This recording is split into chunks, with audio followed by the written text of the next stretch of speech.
Here's another example of an implicit derivative. We're given an equation with p and x, and we want to find how is p changing with respect to x. We do it just like we did the prior problems.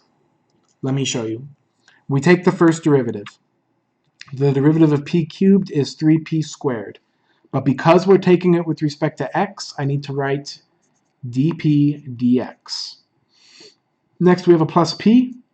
The derivative of p is 1, but because I'm taking the derivative of p with respect to x, I need to write dp dx. Next, we take the derivative of negative 2x, which is just negative 2. That would be dx dx, so I don't need to write a fraction. Derivative of 55 is 0, and I don't need to write a fraction for that one as well. That's pretty much it. There's our implicit derivative. Now anything that doesn't have a dp dx, I move over. So I get 3p squared dp dx plus dp dx equals 2.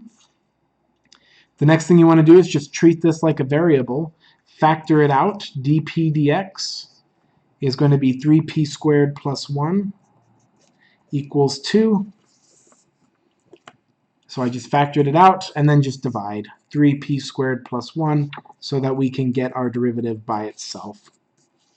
So dp dx is equal to 2 divided by 3p squared plus 1. There's our derivative. This is kind of an interesting one because we can see that the rate of change as p changes with respect to x is actually only equal to the p value. So that's kind of interesting. This is an interesting function.